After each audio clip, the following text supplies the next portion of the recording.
Muy buenos días, los saludo y las saludo con mucha atención. Es un día muy alegre para el Departamento de Filosofía estar hoy día en este conversatorio, el primero que hacemos, yo espero, de una larga serie de los mismos.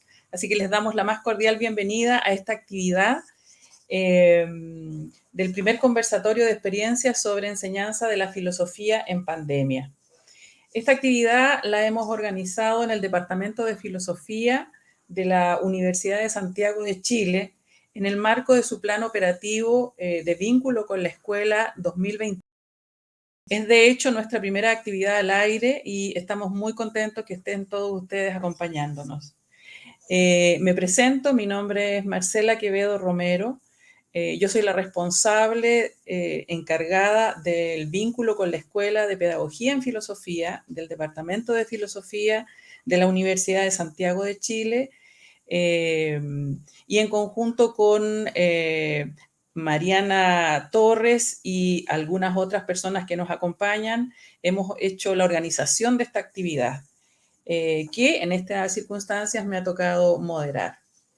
Quiero iniciar este conversatorio tan relevante y más relevante que nunca, dadas las condiciones actuales de pandemia por COVID-19, planteando algunas ideas, algunas preguntas y sobre todo algunas reflexiones respecto de lo que es nuestro trabajo de enseñar filosofía en un contexto tan particular como este, como es el de la pandemia que ya nos acompaña desde el 2020. Dicho esto, quisiera plantear que para dialogar sobre cómo se enseña filosofía en los distintos centros educativos es un modo posible para compartir experiencias sobre cómo ser profesor de filosofía en distintos contextos socioculturales y económicos. Diálogo que, sin duda alguna, enriquece los saberes de los y las profesoras de filosofía sobre cuestiones pedagógicas, tan nuestras a nuestro trabajo de profesores. Por ejemplo, planificación, recursos para la enseñanza, didáctica, evaluación, en fin, acerca de cómo es posible enseñar filosofía. Sin embargo, en un contexto como el que estamos viviendo, de pandemia por COVID-19, se ha tornado imperativa la necesidad de conocer qué están haciendo los otros, las otras profesores y profesores de filosofía, mis propios colegas, y aprender para enseñar en línea en esos mismos contextos socioculturales y económicos en los que alguna vez se enseñó, pero en presencialidad. Toda una experiencia nueva para la filosofía, para los y las profesoras de filosofía y para los y las estudiantes de filosofía. Cualquiera sea el nivel educativo del que estemos conversando, el impacto ha sido para todos y para todas. Por lo dicho, el principal objetivo de este primer conversatorio sobre la enseñanza de la filosofía en pandemia es conocer, y por eso es que están los profesores convocados hoy, en la voz de los profesores y profesoras de filosofía, por una parte, cómo han enfrentado el desafío de enseñar filosofía en pandemia, en línea. Esta es una primera pregunta que va a articular el diálogo que vamos a tener hoy día. ¿Cómo han enfrentado este desafío? Y una segunda pregunta muy relevante, ¿qué han aprendido sobre enseñar filosofía en pandemia? Porque los profesores, lo mismo que los estudiantes, también hemos aprendido cómo enseñar el saber que nosotros tenemos que es de la filosofía. Con este conversatorio en nuestra pedagogía en filosofía del Departamento de Filosofía de la Universidad de Santiago de Chile, espera contribuir, por cierto, con evidencia fáctica, con el testimonio de los profesores sobre los desafíos que han debido enfrentar y sobre lo que han aprendido, a la discusión crítica sobre lo que ha ocurrido con la enseñanza y en especial con la enseñanza de la filosofía en un contexto tan particular como este. Dicho esto, yo quisiera dar inicio a la presentación de los expositores de esta jornada, profesores y profesoras con destacada formación y experiencia quienes además trabajan en instituciones educativas que son parte de nuestra red de centros de prácticas, algunos desde el año 2019, cuando se abrió el vínculo con la escuela de manera formal en la pedagogía en filosofía, y algunos que se han integrado este año en prácticas ya terminales, y que son parte de, por lo tanto, nuestra creciente red de centros educativos de práctica, a los cuales, por cierto, agradezco y agradecemos por todo su trabajo profesional con nuestros profesores en formación. Bien, comenzamos entonces con la presentación de cada uno de nuestros profesores invitados. En primer lugar, con quien abrirá este conversatorio, que es el profesor Esteban Méndez Beretta. Esteban es profesor de filosofía por la Universidad de Chile y magíster en filosofía con mención en axiología y filosofía política de la misma casa de estudios. Es quien está ahora en pantalla. Él es profesor de filosofía, trabaja también en ocio-pedagogía y es asesor estudiantil en el Centro Educacional José Miguel Carrera de la comuna de Recoleta, nuestra querida comuna de Recoleta. Bienvenido a Esteban. Hola Marcela, hola a todos los que nos están escuchando y viendo hoy. Es un agrado participar en este conversatorio. Espero sea una buena instancia para poder reflexionarnos, para poder pensar un poco más la filosofía en contexto. Así que estoy muy agradecido de la invitación, Marcela. Bueno, ya venimos trabajando juntos un ratito, ha sido una buena experiencia, así que espero que pueda explicar, traducir parte de mi experiencia en este tiempo. Muy bien, muchas gracias, Esteban. Bueno, Esteban, debo decir que fue uno de los profesores con quien nos conocimos el año pasado, en plena pandemia, y tuvo la generosidad para recibir a nuestros estudiantes en práctica intermedia. Y esa relación se ha extendido hasta el día de hoy, en que nos ha vuelto a recibir a un estudiante de práctica intermedia y por primera vez a un estudiante de práctica inicial, ¿ah? Una práctica todavía que está en el nivel de la observación. Así que muchas gracias, Esteban. Gracias a ti, Marcela. Como yo Bien. lo comentaba con Marcela, para mí el hecho de justamente hacer práctica y hacer práctica en tiempo de pandemia, pensemos en eso ha sido un desafío interesante. Para mí, justamente la práctica y el dar pase para que estudiantes nuevos de filosofía lleguen a ser profesores, evidentemente es una acción política. Ahí yo siempre lo he hablado con Marcela en ese tópico, creo que mínimo que los profesores le demos el pase gol a otros colegas para que, entre comillas, puedan aprender, aunque el tiempo quizás haya sido complejo y justamente a eso me quiero empezar a referir. ¿En qué sentido? Ha sido un tiempo complejo porque efectivamente nos enfrentó a una intermitencia y a una incertidumbre que, dado que efectivamente muchos de nuestros estudiantes lamentablemente no tenían acceso a Internet y en esa medida que no tenían acceso a Internet, no sabíamos con quién íbamos a estar en cada clase, menos aún sabíamos, ¿no es cierto?, pensando en que muchos de nuestros estudiantes, porque no tenían buen Internet o porque les daba vergüenza, preferían ¿no es cierto?, mostrar su cámara, y por ahí otros colegas hablan, ¿no es cierto?, de tiempo de las pantallas apagadas, ¿no es cierto?, que es un poco paradójico, pensando que alguna vez habló como de lápices caídos, pantallas apagadas, como que son para mí sinónimos, pero no tienen nada que ver, en el sentido de que en el caso por lo menos de la pantalla apagada, no lo siento yo como un acto político versus la caída de los lápices, ¿no es cierto? Y tiene que ver lamentablemente con cómo entonces la educación sin duda está supeditada a un margen estructural, a condiciones materiales que lamentablemente nuestro ministerio no fue capaz de otorgar tanto tiempo, ¿no es cierto?, queriendo que la gente volviera a clases presenciales. Y yo estoy de acuerdo al menos en que la clase presencial tiene un plus, sin duda. Pero el problema es que no se podía volver, no estaban las condiciones sanitarias y el ministerio insistía con ese discurso, ¿no es cierto? En vez de haber invertido, por ejemplo, yo creo, una política pública que realmente fuera al problema y, por ejemplo, haber dado Internet universal para nuestros estudiantes. Yo creo que es un tema radicalmente importante que me hizo pensar la pandemia, en el sentido de cómo finalmente tenemos una inversión pública tan mínima Y esto hace años, digamos, que en los colegios particulares, yo he trabajado también en colegios particulares, a pesar de que ya llevo aproximadamente 6 o 7 años en la educación pública.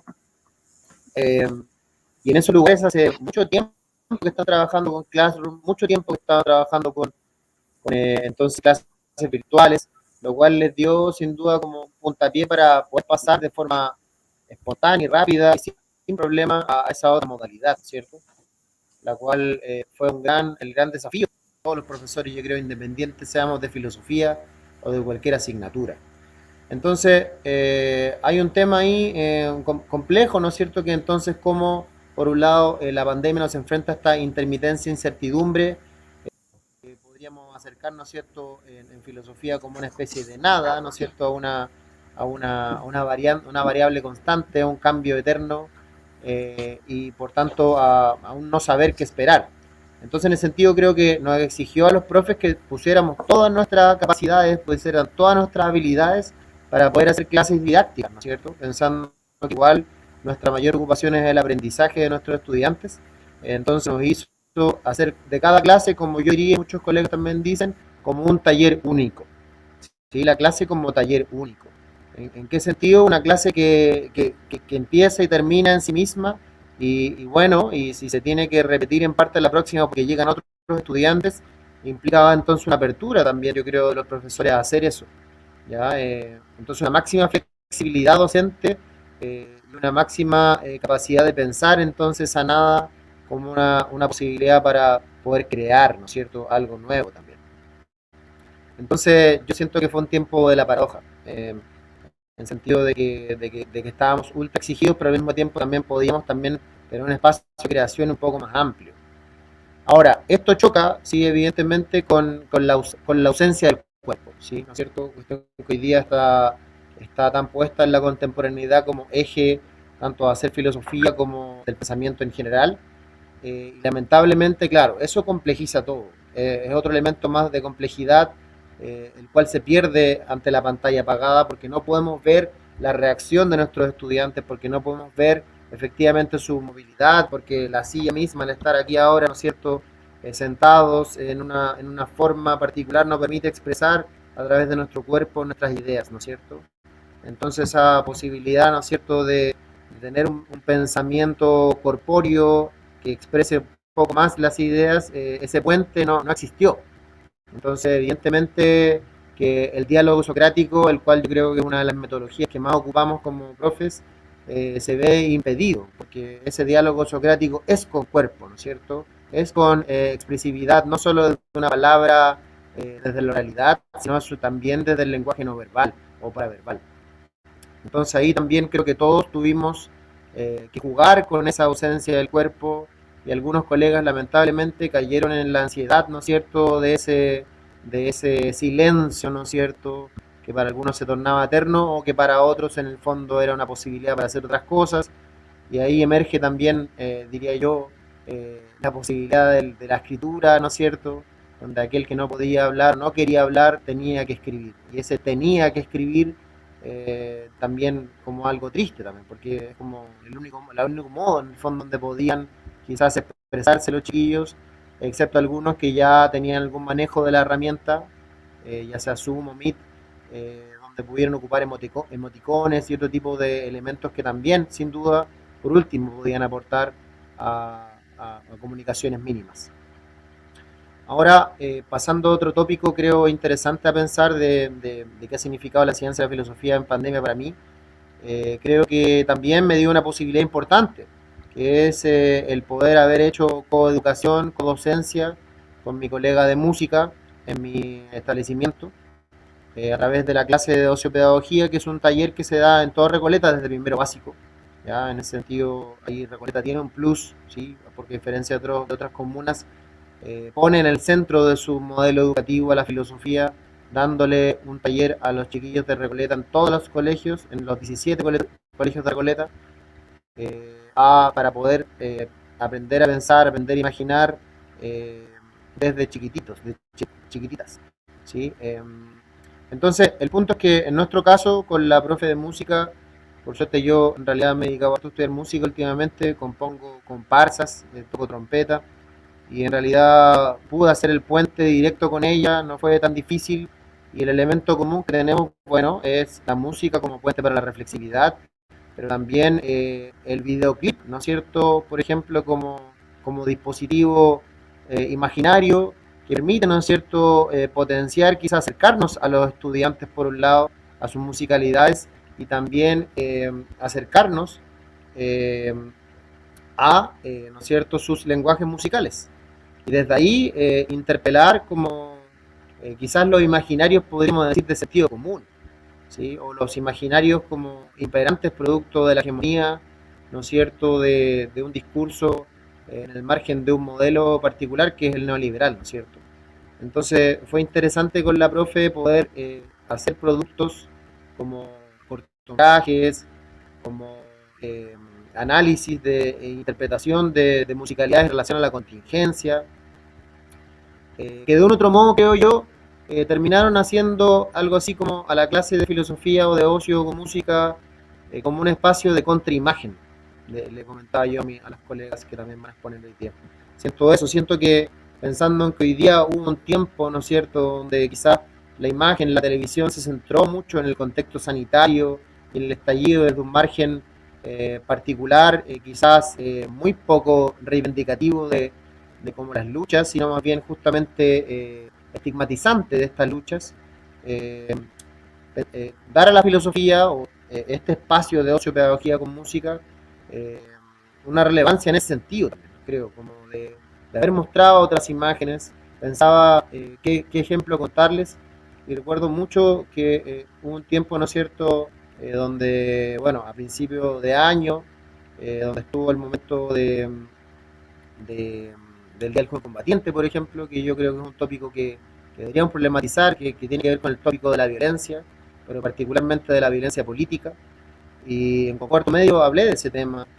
Fueron clases muy provechosas. Ahora también pensaba en la misma muerte de Luisa Toledo, que también fue otro elemento que también trabajamos en ética, y justamente videos que produjeron la OPAL y otro tipo de colectivos, ¿cierto?, de televisiones alternativas o comunitarias, y haber podido mostrar esos elementos y quizás abrirse entonces a otra forma de hacer televisión a través del espacio de la enseñanza filosófica, ¿no es cierto?, del aprendizaje filosófico. Eh, Creo que justamente como ramo, dado que nuestra posibilidad es reflexionar el todo, tenemos esa posibilidad, ese puente en sí como asignatura, que nos podemos acercar fácilmente en este caso a las artes, en la medida que justamente también podemos ser un espacio para posibilitar la interpretación del mundo de imágenes, ¿no es cierto? Hoy día donde gobierna la imagen, donde la palabra ha pasado quizás un poquito hacia el lado, creo yo que el problematizar la imagen, qué es lo que nos quieren decir las imágenes, por qué se eligen unas imágenes y no otras, creo que es una habilidad y un contenido, creo yo, que podemos tener en filosofía, que sin duda puede aportar mucho a que nuestros estudiantes puedan tener entonces la habilidad para elegir qué es lo que quieren ver y también interpretar de un otro modo qué es lo que les están diciendo esas imágenes y no otras. Por último, quisiera mencionar que efectivamente también este tiempo y que bueno que he aprendido enseñando filosofía en pandemia es que también nuestro espacio, ¿no es cierto?, de clase es un espacio que de un otro modo, a mí por lo menos me hizo pensar profundamente en el modelo educativo. De hecho, creo que conversamos con nuestros estudiantes mucho con respecto a educación. Fue un tiempo para poder, tanto podría decir yo, como acercarse a las emociones de nuestros estudiantes, hacer un puente también ahí de autocuidado y de reflexión sobre el estado del sí mismo, pero de otro modo también en pro de pensar también qué sistema educativo queremos. Creo que, creo que fue un tiempo para pensarnos, ¿no es cierto? Para pensar tanto el aula como, como también el sistema educativo en general. Y yo creo que claramente este momento, este tiempo de enseñanza filosófica relevó, o por lo menos creo que yo develó más todavía las desigualdades que existen y que impiden tanto la práctica filosófica por parte de gran parte del estudiantado, como también lamentablemente el hecho de que efectivamente exista una educación de calidad para todas y todos nuestros estudiantes, donde justamente hoy día dependió del colegio donde yo asistía el acceso que podía tener todavía a la educación. Algunos pensarían, y muchos dicen eso, oh, Chile en realidad ha superado, ¿no es cierto?, los índices de acceso a educación, pero ¿qué calidad, qué tipo de acceso están teniendo? Entonces, donde hay liceos que justamente tienen ya resuelto todo el tema de las tecnologías y resuelto todo el tema de la virtualidad, y acá nosotros no teníamos ese puente, o sea, no estaba para nada. Y lamentablemente, en vez de potenciarlo a nivel de fortalecer entonces una educación pública que realmente tenga el acceso a todos nuestros estudiantes, al revés de eso, hubo una constante reticencia al repensar el modelo educativo. Si hay una resistencia constante, ya no del estudiantado, sino de nuestros dirigentes a nivel nacional, de poder efectivamente repensar una educación que sea más para el contexto, ¿no es cierto? Como pasa solamente, creo yo, quizás en la Araucanía, donde hay justamente un currículum contextual, donde se enseña desde el margen de lo mapuche, de la etnia, ¿no es cierto?, que es la que está, ¿no es cierto?, culturalmente permeando el espacio, pero acá no hay el espacio para justamente fortalecer las comunidades como espacios locales, donde, claro, efectivamente creo que se dieron algunas posibilidades, ¿no es cierto?, especialmente el primer año que fue un poco más desordenado, creo, en todos lados. Y tuvimos que ahí hacernos cargo de ese desorden ante justamente el hecho de que las comunidades autónomamente decidieran cómo pararse en relación a momentos de indagación, de saber cuántos alumnos podían acceder realmente y cuántos no. Entonces, insisto en que creo que es un tiempo, y ojalá pueda haber sido así, para haber pensado el modelo educativo en general desde la escuela, y ojalá de este tiempo, ¿no es cierto?, de incertidumbre, de intermitencia, de carencia del cuerpo, de una palabra refundada, de un acercamiento a la nada, de una posibilidad de acercarnos a la codocencia, de fortalecer quizá el aspecto, ¿no es cierto?, analítico de la imagen, de la filosofía. Todo ese elemento ojalá nos ayuden en las conversaciones que podamos tener con nuestros colegas para poder pensar otra escuela, ¿no es cierto?, que yo creo el tópico pendiente, al igual que otro currículum que claramente hoy día echa aguas, y nosotros creo que tenemos el deber ahí como profesores de seguir luchando por eso, por un cambio curricular y un cambio de escuela que también al mismo tiempo dignifique la labor docente. Eso Esteban, querría decir para comenzar, Marcela. ya. Si quieres cerrar, 2 minutos. Si hay algo que te queda ahí al pendiente o quieres cerrar, porque ya estamos en la hora. Pero si quieres cerrar tu idea, 2 minutos. Sí, yo creo que, insisto, en que este es un tiempo de la paradoja, porque es un tiempo que mostró la máxima precariedad del sistema educativo y quizás de la misma clase de filosofía, pero al mismo tiempo mostró la posibilidad, la apertura creativa que pueda haber en tiempos de carencia, ¿sí? Donde efectivamente somos capaces de, como profesores que tenemos muchas habilidades, de poder entonces plasmar todos nuestros mundos en la clase, como también en las instancias como interdocentes o interdisciplinarias, que creo yo es el paso que tenemos que dar también.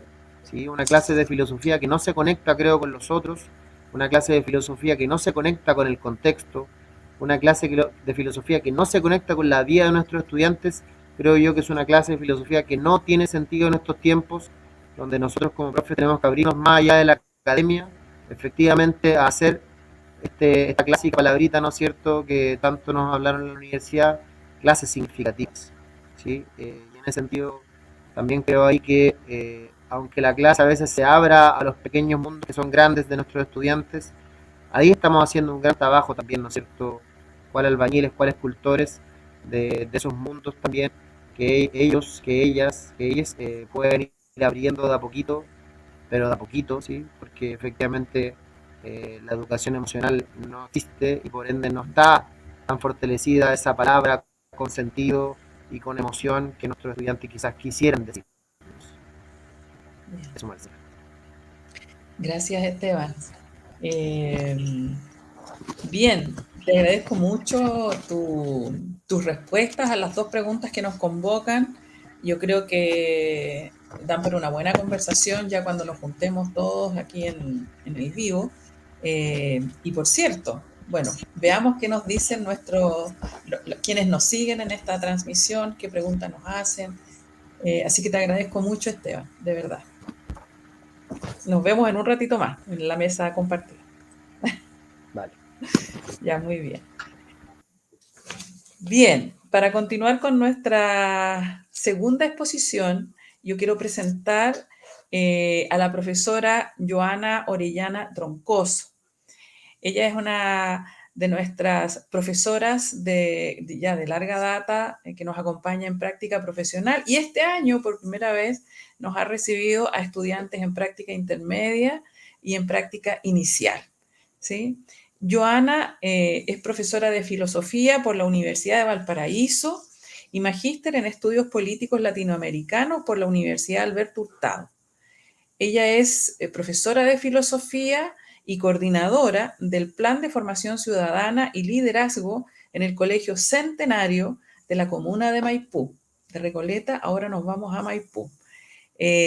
Joana, bienvenida, un gusto que estés con nosotros. Nuevamente, gracias por recibir a nuestros estudiantes en práctica, a los más jóvenes que están iniciando su ciclo de prácticas, que tú los tienes este primer y segundo semestre en el colegio.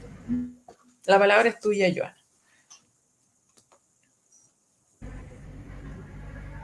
Muchas gracias, Marcela. ¿Me avisan si se escucha bien? Pues estoy con algunos problemas de conexión. Ah, perfecto, súper. Y me disculpo si en algún momento me quedo pegada, pero como ustedes ya saben, la conexión es tremendamente inestable en estos días. Bueno, sí, siempre para mí es un agrado el poder recibir profesores en formación, profesores y profesoras, dado que aquí siento que hay un aprendizaje constante, tanto para ellos como para mí. Siento que el actualizarnos, el renovarnos con esta nueva savia es necesario. Entonces creo que es tremendamente importante. Tal como señala Marcela, llevo ya algunos años siendo apoyo para los profesores en formación. Así es que espero que nos haya servido y que sigamos trabajando en conjunto, sigamos colaborando. Bueno, para adentrarnos en la temática del conversatorio, me gustaría compartir una pequeña presentación muy chiquitita, ya con algunos conceptos, para ir precisando un poco o dar respuesta a las preguntas que nosotros tenemos. A ver, y acá pongo compartir, ¿cierto? Ahí está. Bien. Perfecto. ¿Sí leen la presentación completa? Por favor. La presentación completa, no sé quién me está presentando.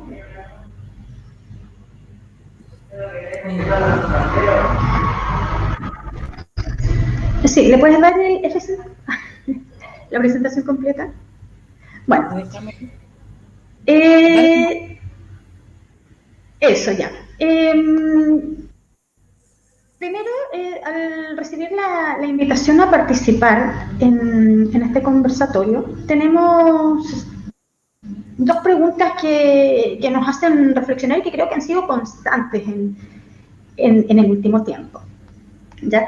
Este filosofar en tiempos de pandemia, o sea, ¿cómo es para nosotros una complicación, pero a la vez también un tremendo desafío? ¿Ya? No sé si puedes avanzar a la segunda, por favor. Joana, me señalan que si quieres poner en pantalla completa la presentación, tú misma puedes hacerlo. O sea, tienes el control como para hacerlo. Sí, lo que pasa es que alguien me está presentando, no yo. Entonces, pero a mí me parece que se ve bien. Sí, es que ahí me dicen que no soy yo la que está presentando, seguramente alguien allá. Pero bueno, da lo mismo. Vamos con la segunda diapo, por favor.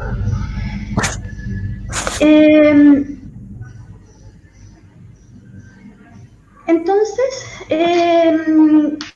dentro de la pregunta, dice, ¿cuál es el mayor desafío de enseñar filosofía en pandemia? Y acá me interesa recoger 3 puntos importantes. Primero, considerar desde una perspectiva de acción política, luego desde el pensamiento, desarrollo del pensamiento crítico, y bueno, tenemos también un sistema que es absolutamente desconocido para nosotros. Ahora, enseñar filosofía en este tiempo es un desafío permanente y no necesariamente un desafío que venga desde ahora. Siento que ya este fantasma de estar en la incertidumbre de la enseñanza de la filosofía es muy antiguo, ¿ya? Del currículum, ya de sacar la filosofía del currículum cuando nosotros estamos en una disyuntiva de vamos a permanecer, nos van a sacar, qué es lo que va a suceder, donde nos preguntamos, que los niños, las niñas también se hacen la pregunta, o sea, ¿qué es lo que sucede? ¿Por qué se quiere sacar? Entonces creo que primero acá hay un elemento que es sumamente importante y que tiene que ver con la acción política. Cuando nos enfrentamos al contexto pandémico, vemos que nuevamente ya hay una especie de manejo, de manipulación, donde viene la priorización curricular, donde filosofía deja de estar dentro de las asignaturas más relevantes para el estudiantado. Se consideran las asignaturas matrices, donde tenemos que reforzar más matemática, más lenguaje, pero no así aquello donde el estudiantado necesita a lo mejor decir, o a lo mejor comentar, o expresar. Entonces, siento que ello ya va limitando también las herramientas que nosotros podamos ir desarrollando, las habilidades que podamos ir desarrollando, tanto nosotros como profesores y profesoras, como también el estudiantado, desde el punto de vista ya del pensamiento crítico. Luego viene el sistema desconocido. De la noche a la mañana nos fuimos a la casa y empezamos a improvisar. ¿Qué es lo que hacemos? ¿Quiénes más se manejaban? ¿Tenían alguna noción? ¿Qué es lo que podemos hacer acá? ¿Cómo enseñamos filosofía? ¿Cómo hago para que los chicos se reencanten? ¿O cómo hago para que las niñas, los niños puedan tener cierta motivación frente a la enseñanza de la filosofía? Entonces, acá es tremendamente complejo porque yo puedo tener la motivación, pero ¿qué pasa con el colega o la colega que no tiene las mismas herramientas digitales, ¿ya? O aquel que no ha podido tener la conectividad, tal como señalaba Esteban en su presentación anterior, haciendo alusión al estudiantado? ¿Qué es lo que sucede ahí? Entonces nos enfrentamos a un sistema desconocido. Nosotros, los adultos, pero también el estudiantado. Y eso resulta tremendamente complejo. Y a eso le vamos a sumar la desigualdad. ¿Puedes avanzar, por favor? Entonces, en esta desigualdad, vamos a encontrarnos con principalmente aquellas que hacen alusión a al contexto educativo, que es lo que nos convoca. Y hay 3 elementos acá que yo visualizo y que tienen que ver con lo social, que tienen que ver con lo cultural, pero que también tienen que ver con lo digital, ¿ya? Entre lo que nosotros vamos a reconocer acá, primero pensar en cómo yo me instalo en una situación de miedo, de incertidumbre por un contexto sanitario global, ¿ya? Cómo yo veo a este otro, desde lo cultural. ¿Qué nos va a pasar? Sigamos. O también está aquello que tiene que ver con que el estudiante ha tenido que dejar de asistir a sus clases, o que no se conecta, o que no desarrolla alguna actividad, porque tiene que salir a trabajar con su familia, porque el desempleo, ya la cesantía es tremenda, situaciones de salud, pérdidas, ya la angustia, que es una constante en tiempos de pandemia, la angustia que se había instalado ya en el periodo del estallido social y que se había exacerbado por parte de algunos sectores, y angustia que se instala principalmente en las familias, teniendo a estudiantes mucho más críticos, tratando de explicarle a sus pares, pero también a sus familias, que era una instancia social importante y que debíamos mantenernos ahí firmes para avanzar en términos ya de igualdad. Y luego nos recae la pandemia.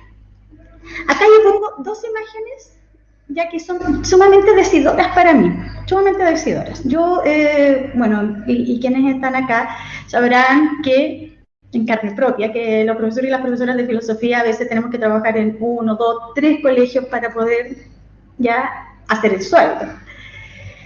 Finalmente, yo pongo estas dos imágenes pensando en lo siguiente. La imagen de arriba corresponde a una clase ya donde yo puedo trabajar en grupos, todos conectados a distintas aulas virtuales, e ir monitoreando, ir avanzando, ir generando estrategias, dialogando, donde el estudiante cuenta con una cámara, si quiere la usa, si quiere no, cuenta con un micrófono, donde su conectividad a internet es fantástica. Y la imagen de abajo ya tenemos ya un estudiante que envía un material, una foto sacada con un celular, cuando pudo acercarse a un lugar donde había wifi liberada, a una plaza cercana a su sector, y cercana, digo, en un sector donde se roban los cables, donde los chiquillos tienen que avanzar distancias para poder responder y no necesariamente lo que sucede en la realidad de la imagen de arriba. Entonces, acá yo veo claramente estas desigualdades sociales, culturales, digitales. La brecha que antes, que sabíamos que existía, hoy en día se evidencia de manera mucho más clara. Mucho más clara. Y lo vemos precisamente cuando nosotros decimos que en filosofía avanzamos en esto, avanzamos en lo otro, pero nos vemos nuevamente restringidos en esta instancia de pandemia. Yo tengo la fortuna de trabajar en un espacio donde la filosofía es tremendamente relevante, entonces seguimos avanzando con ella, no hay una restricción, pero sí en el otro colegio la filosofía no es importante, no lo es. O sea, simplemente, mira, ¿sabes qué? Deja tu hora para que hagan la tarea de. Entonces, creo que esas desigualdades parten por quienes están en la administración, a menor escala, a mayor escala. Y eso es algo que yo creo que hay que poner al acento y que se ha incrementado en tiempos de pandemia. Vamos con la siguiente, por favor. Dentro de estos 2 años, el desafío ha sido tremendo, ya pensando en que cómo vamos internalizando, cómo vamos desarrollando algunas herramientas, cómo vamos generando un avance en términos conceptuales, cómo vamos promoviendo el desarrollo del pensamiento crítico. Y en forma permanente, durante las clases, surgieron estos conceptos junto a otros, ¿ya? Y que están asociados a la ética, a la socialización, ya principalmente. Y esta socialización, principalmente dada desde una visión, en el sentido en el que nosotros vamos a ir desarrollando algunas propuestas en las que el mismo estudiantado va a decir, ¿cómo nosotros nos instalamos? Desde mi ética, ¿qué tan cercano soy o no al otro? Y acá vemos que primero el educarnos, porque estamos educando, pero también nos estamos educando, ¿ya? Es un paradigma que está en constante movimiento, ¿ya? Y que nos va a arrastrar así sin fin en la promoción del reconocimiento de una pluralidad, pero también de un pluralismo ya en esta ética, ¿ya? Y que contribuye al diálogo permanente, ya para que esta comunicación sea para sí, pero también sea para los otros y otras. ¿Ya? Entonces es importante asignar un valor o reconocer o rescatar el valor antropológico de lo socioafectivo, desde lo intrapersonal, pero también desde lo interpersonal. Por cierto, relevando el valor del intelecto. Tarea sumamente difícil, principalmente cuando nos falta el cuerpo, como señalaba Esteban. ¿Ya? Y esto se da porque nos hemos instalado en un proceso de aislamiento. ¿Ya? Y este aislamiento es voluntario. Ahora, es importante reconocer, y digo voluntario porque de alguna forma, si yo me pongo a pensar antes de la pandemia, muchos de los niños que no participan a lo mejor en la clase virtual son los mismos que no participan en la clase presencial. Entonces ahí es importante atender a aquello. Y dentro de esto es importante reconocer que mi ethos es distinto al de otros y otras, ¿ya? Pero que convergen en puntos comunes, ¿ya? Y que van a permitir lograr el equilibrio entre lo personal pero también lo colectivo. Ahora, como seres humanos, nosotros vamos a tener la capacidad de poder decidir. Y en esta decisión ya está la libertad. Y eso es lo que el estudiantado ha definido. ¿Ya? Como yo opto por no prender la cámara, como yo opto por no opinar, no hablar. Pero eso no quiere decir que no esté la reflexión. Yo lo elijo como estudiante. Ahora, dentro de las mismas conversaciones previas que tuvimos, está la otra parte. ¿Qué tanto elijo yo como docente? ¿Puedo elegir no hacer esto?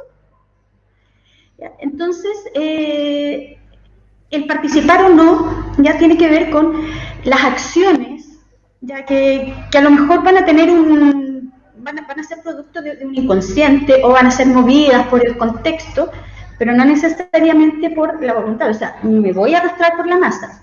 Ahora, dentro de aquello, no sé si puedes avanzar, por favor.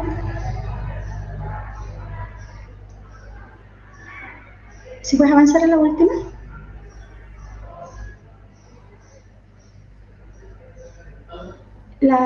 Me falta la última, por favor.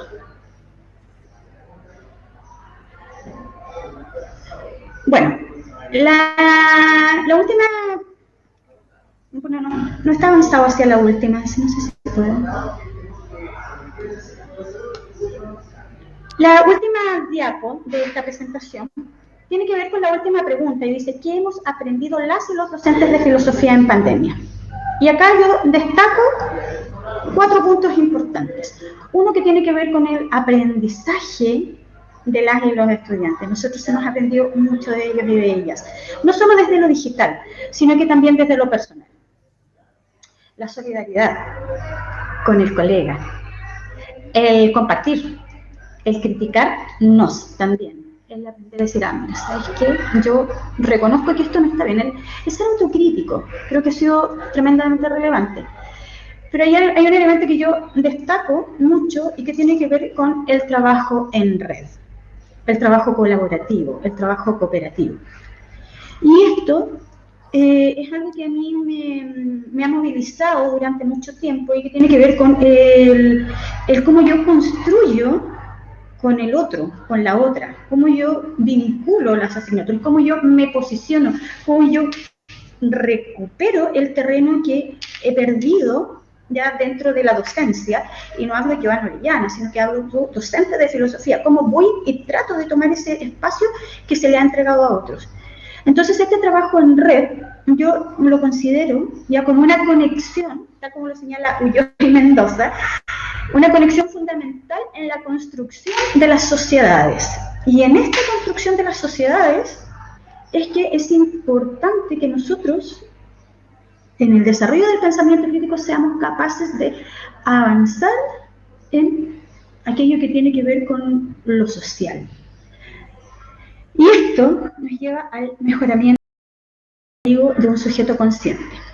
Y para finalizar me gustaría hacer referencia a una actividad que nosotros realizamos de manera conjunta con la Universidad de Santiago y que la hicimos a finales del 2020 y que ahora estamos replicando desde otra perspectiva y que tuvo que ver con un webinar abierto, ya, donde apuntamos a las perspectivas de las voces de los jóvenes ante el COVID. ¿Cuáles eran las propuestas que ellos podían hacer para salir de la crisis? Y acá vinculamos varias asignaturas, pero fue increíble el aprendizaje que se generó. Desde la reflexión, desde el análisis, cómo nosotros como colegas pudimos educar y educarnos. Y por cierto, cómo nuestros y nuestras estudiantes pudieron también aportar. Fue increíble, o sea, el aprendizaje colaborativo, la autonomía que se va desarrollando, la reflexión a partir de ello es tremendamente importante.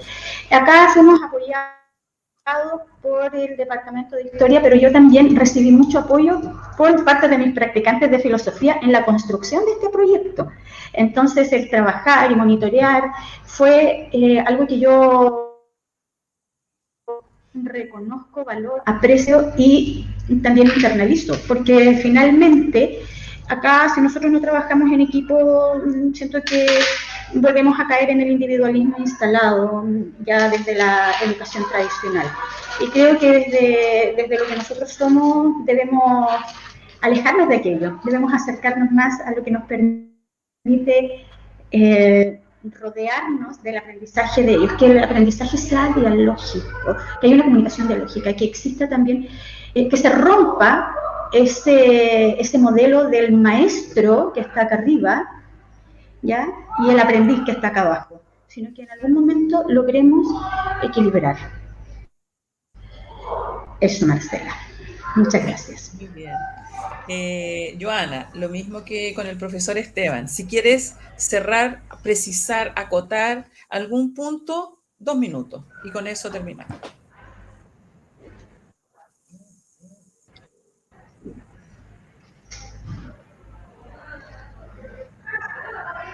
Bueno, solo precisar, me quedó un poco ahí en el aire. Cuando nosotros hablamos de las libertades, es importante aclarar que nosotros somos quienes aportamos con herramientas, somos quienes enseñamos a utilizar ciertas herramientas, pero que principalmente en los jóvenes, en las jóvenes, eso viene casi por una condición biológica, como decía un conocido personaje. Entonces, esta libertad nos permite también decir qué clase de sociedad es la que yo quiero, cómo yo instalo la libertad desde la visión de la justicia y cómo yo tomo en este momento ya la carrera y digo, voy a avanzar en pandemia y decir, oye, no me puedo quedar acá, el miedo no me la puede ganar, porque se instaló el miedo a contagiarte. Ni siquiera el miedo a salir a la calle porque estábamos en estado de excepción, no, el miedo era para contagiarte. Entonces, esta libertad en la que yo también soy consciente de mí, pero también soy consciente del otro, es, yo creo, lo relevante frente a esto es la libertad de decidir las acciones que nosotros llevamos a cabo. Eso, muchas gracias. Muy bien, Joana. Justo los 2 minutos. Muchas gracias. Te agradezco muchísimo y te agradecemos muchísimo como Pedagogía en Filosofía tu exposición, la preparación que has puesto en la presentación. Y bueno, y nos encontramos en un segundo momento ya en la mesa de conversación. Bien, continuando con nuestro conversatorio, yo quisiera presentar a nuestra tercera y última expositora, la profesora Fernanda Rivera Alcaíno. Fernanda también nos acompaña en práctica a partir, eso sí, de este año, está como profesora guía de práctica profesional Es la primera vez que trabajamos con Fernanda y por lo tanto también, en este caso en particular, con el colegio que ella representa. Fernanda es profesora de Estado en Castellano y Filosofía por la Universidad de La Serena, una de las pocas carreras a nivel nacional, si es que no la única ya, que tiene la doble mención, filosofía y castellano, o castellano y filosofía, depende ahí del énfasis, ¿no? Fernanda actualmente cursa el magíster en didáctica por la Universidad de Chile. Ella es docente, profesora de filosofía y en lengua y literatura en el colegio Achiga Comeduc de la comuna de Las Condes, ¿sí? Como he dicho, es nuestra establecida un convenio este año, es nuestro primer trabajo en conjunto y bueno, yo espero que sigan en años venideros. Antes de darle el paso a Fernanda, queremos recordarle al público que nos acompaña que al finalizar las 3 exposiciones, es decir, luego de Fernanda, se dejará un espacio para preguntas y comentarios del público, los cuales desde ya, por cierto, pueden ir dejando en los comentarios de la transmisión, ¿sí? Así que los invitamos a hacer sus preguntas desde ya y antes de que Fernanda pueda terminar su presentación. Si después aparecen nuevas preguntas, no hay problema en incorporarlas. Bien, Fernanda, 20 minutos a contar de ahora. Bienvenida. Muchas gracias por la invitación. Voy a compartir mi presentación.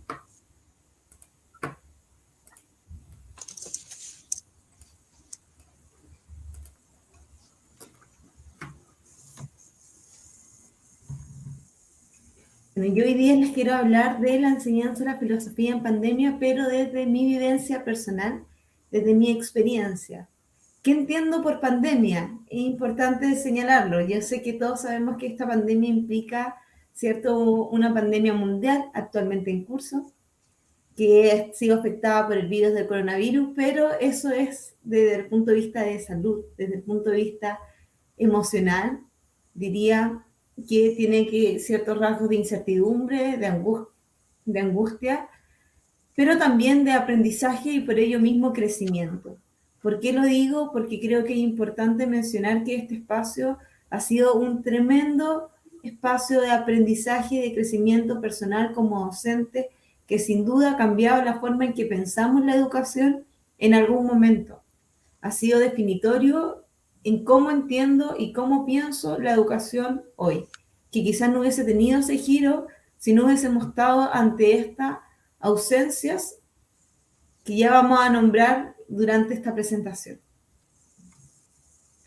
Quiero partir por el aula. En el aula, como dice ahí, estudiantes de todas trayectorias, profesores o iniciándose que en el camino a la docencia pueden atestiguar que en el aula ocurren cosas.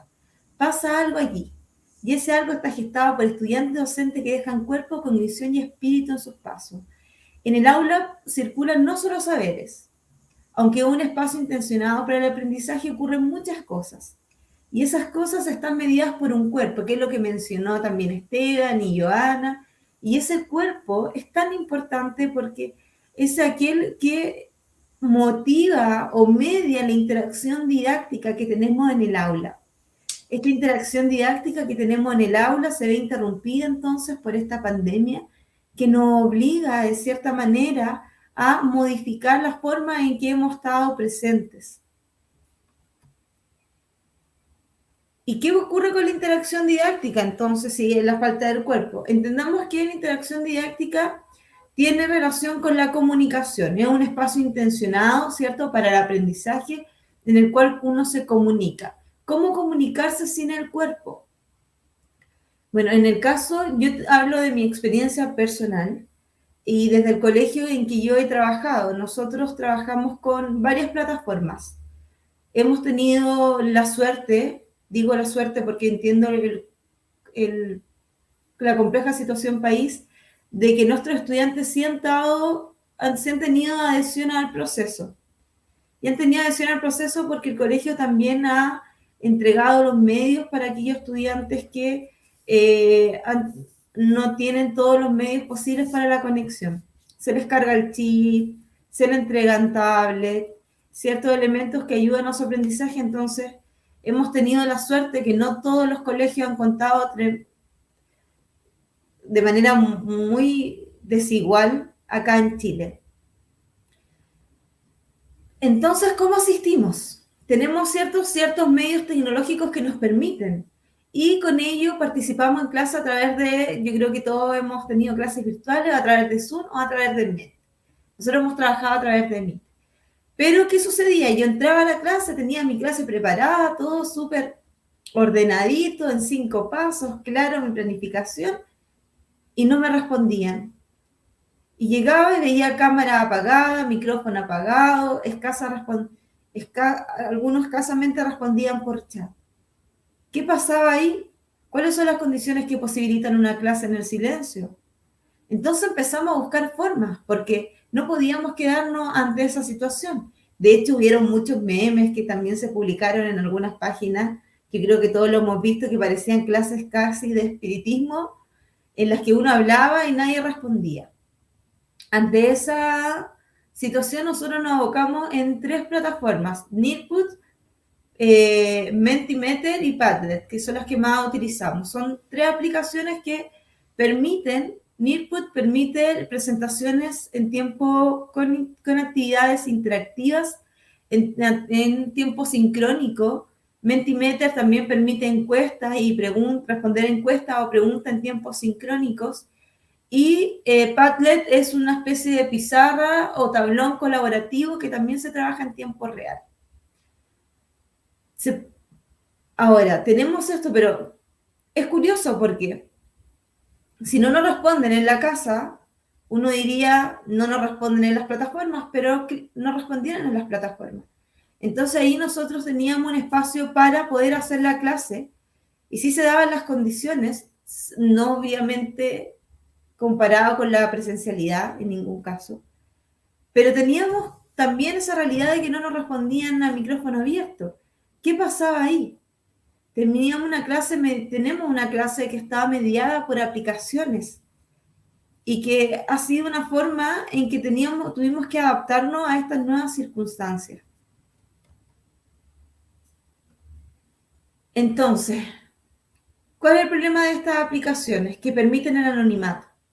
¿Cómo dialogar con un otro que se esconde? ¿Cómo dialogar con el anonimato? Primero quiero que distingamos, desde mi perspectiva, yo podría dividir 2 grupos. Un grupo que no quiere adherir al proceso, que tiene la cámara apagada y el micrófono apagado porque no quiere participar en clase por diversos motivos. Una, porque como decía Joana, bueno, algunos son los mismos estudiantes que no participan en clase, en presencial tampoco participan en la casa. Pero hay otros estudiantes que debido a esta angustia, incertidumbre y tantas pérdidas, porque ha sido catastrófico, están viviendo situaciones que la clase de filosofía o cualquier otra clase no es el espacio más apropiado con lo que ellos se sientan cómodos para estar, por la incertidumbre que están viviendo. Pero hay otro grupo que apaga la cámara, apaga el micrófono, pero participa en estas aplicaciones. ¿Y por qué participan en estas aplicaciones? Yo lo estaba pensando. Yo creo que en este otro grupo que tiene el micrófono apagado, la cámara apagada, prefiere el anonimato, pero sin embargo sí participa cuando esta interacción está mediada por aplicaciones, yo creo que se debe a 2 elementos. Uno, que es la intimidad del hogar. La sala es un lugar seguro para el aprendizaje. Muchos estudiantes también lo describen como un espacio de seguridad, de tranquilidad, un lugar donde ellos pueden estar tranquilos sabiendo que no corren ningún peligro. Pero la casa es un espacio íntimo, donde hay ciertas cotidianidades que no se quieren presentar, que no se quieren exponer. Entonces hay ahí un resguardo a la intimidad importante que siento que hay que respetar. Y el otro aspecto es la realidad versus la virtualidad. ¿Y a qué me refiero con esto? Que los estudiantes están acostumbrados a estar en medios digitales y a estar con su imagen filmada, fotografiada, grabada constantemente, pero bajo ciertos elementos, bajo cierta iluminación, bajo ciertos filtros, bajo ciertas condiciones. Mostrar la realidad no es lo mismo que mostrarse virtualmente. Y las clases virtuales son clases que vienen siendo reales, porque no son aquello que está algo que está pasando y algo que no están pudiendo manipular. Los dos elementos tienen algo en común, que es la vergüenza. ¿Y por qué la vergüenza? Porque les da miedo a mostrarse. Ahora, ¿por qué es tan importante respetar esto? Porque yo podría decir, no, si el colegio ayuda a que ustedes tengan las condiciones para que se puedan conectar, entonces tienen que tener todas encendidas las cámaras y los micrófonos, porque es lo que corresponde. ¿Qué es lo que corresponde? Si yo obligo a un estudiante a estar en una posición incómoda, difícilmente ese estudiante va a tener las condiciones propicias para el aprendizaje. Es importante señalar, como dice Humberto Maturana, que toda acción toda acción está mediada por una emoción.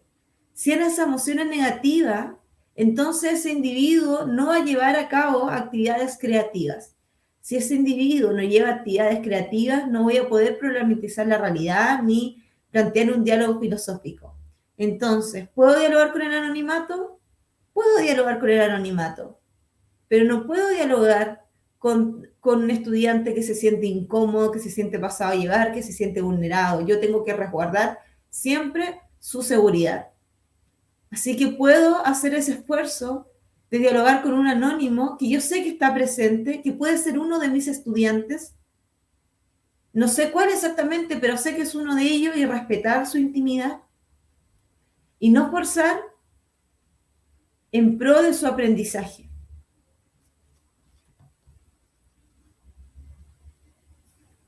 ¿Se pueden formar vínculos desde el silencio? ¿Puedo contener emocionalmente a otro que se encuentra en anonimato? Esta pregunta no la tengo resuelta y solamente voy a aventurar algunas ideas, pero me parece interesante proponerlo. Yo creo que se pueden formar vínculos desde el silencio. Sí, creo que se puede, cuando está de base el respeto, que es no forzar, no intimidar, no vulnerar de ninguna forma al estudiante. ¿Y puedo contener emocionalmente a ese otro que se encuentra en anonimato? Puedo, pero no de manera individual. ¿Y a qué me refiero con esto? A simplemente señalar que si yo tengo una pregunta, porque la filosofía provoca incertidumbre, porque la filosofía provoca desasosiego, porque la filosofía te hace pensar y problematizar la realidad, y cuando esa realidad es tan compleja, entonces también pueden producirse ciertos desbordes emocionales. Estamos en un contexto de pandemia, una situación que de verdad nos ha impactado fuertemente en la salud emocional, en la salud mental de nuestros estudiantes. Entonces, ¿puedo formar vínculos de silencio? Lo puedo hacer. ¿Puedo contener emocionalmente a otro que se encuentra en anonimato? Puedo revisar la respuesta que he obtenido mediante estas interacciones mediadas y establecer algún plan de contención desde la unidad psicoemocional con ayuda, ¿cierto?, de otras entidades y poder contener al grupo curso. Pero es muy difícil y ese grave peligro que esta interacción mediada posee contener a un otro que no sé exactamente quién es. Por tanto, siento que el mayor desafío de la enseñanza de la filosofía en pandemia es movilizar el diálogo porque está en falta ese cuerpo que es el que media la interacción didáctica y que tuvimos que cambiar y modificar por plataformas o aplicaciones virtuales para poder intencionar este diálogo. Entonces, movilizar este diálogo, hacer la pregunta que problematice la realidad, hace pensar, hace que no memoricen conceptos, porque en filosofía bajo ningún caso se busca ello, potenciar una actitud crítica y que ésta germine en el deseo de él o la estudiante, en el deseo de saber. O sea, que hay un genuino deseo del estudiante de aprender, de conocer, de involucrarse, de descubrir el mundo.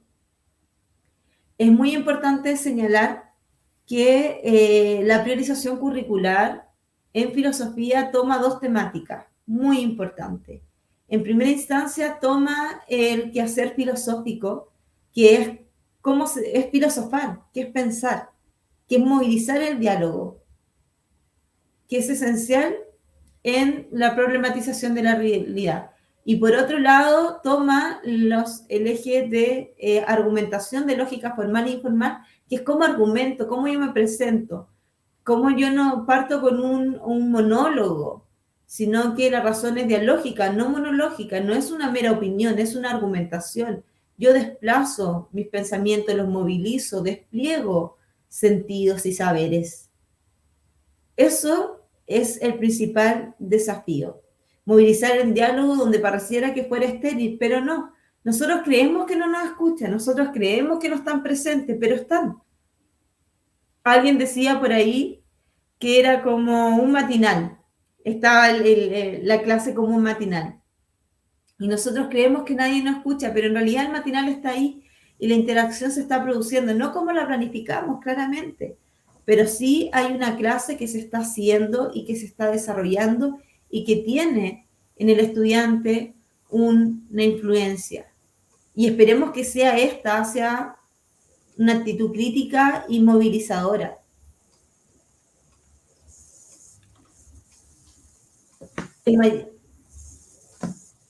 No escribí aquí la preguntita, pero creo que sí puedo señalar que el mayor aprendizaje en pandemia ha sido valorar la corporalidad, valorar la presencialidad. Yo creo que en algún momento se pensó que los profesores éramos reemplazables, se pensó que nosotros podíamos ser sustituidos simplemente por la virtualidad y nos dimos cuenta que no es así, que somos valiosos, que la presencialidad es valiosa, que la clase, lo corporal, el estar ahí presente es esencial.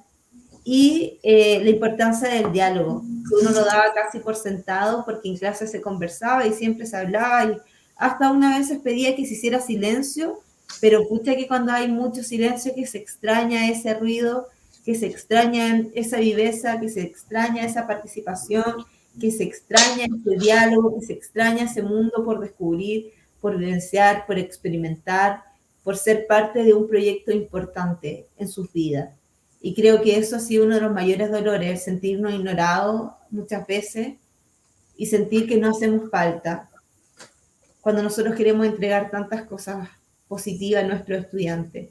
Pero yo creo que no hay que desanimarse, no creo que no nos estén escuchando, solo que ha cambiado la forma en que nos escuchan. Muchas gracias. Gracias, Fernanda. No sé si quieres agregar algo, acotar o precisar también en tus 2 minutos que quedan.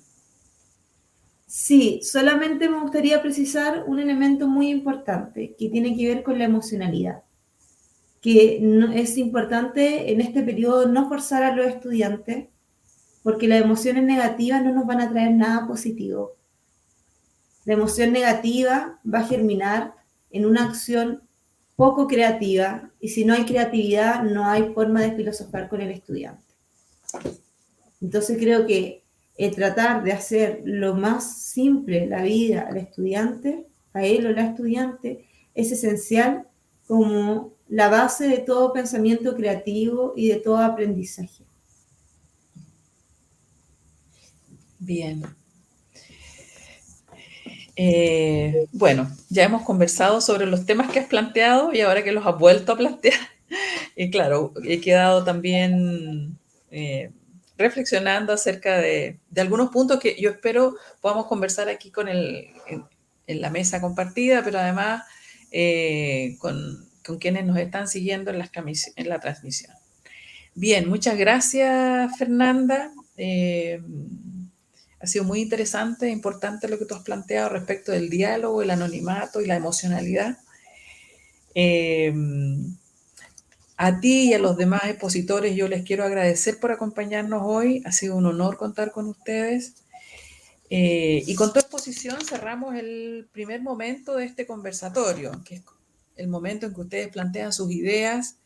Les agradezco que se hayan ajustado lo más posible a los tiempos y a partir de ahora abrimos el segundo momento de esta jornada, que es para el espacio de las preguntas, los comentarios del público, que ustedes también puedan dialogar que compartamos este momento en que estamos todos reunidos. Le doy las gracias a Esteban, que ha iniciado este conversatorio, a Joana, que ha sido nuestra segunda expositora, y a ti, Fernanda, como tercera y última, que cierra el ciclo de estas exposiciones individuales. Bien, en este segundo momento yo quisiera iniciar este bloque de preguntas y comentarios, señalando que tenemos una buena recepción de parte de quienes nos siguen en esta transmisión. Felicitaciones para todos y cada uno, felicitaciones también para esta iniciativa. Y quisiera plantearles a todos, a ti, Esteban, a todas, a Joana y a Fernanda, una pregunta que me parece que podrían compartir sin mayor problema. Y es de Rodrigo Rojas, ¿sí? Que es de las últimas que nos han llegado, porque me parece que con esta pregunta confluimos, ¿no? Cada una de las exposiciones.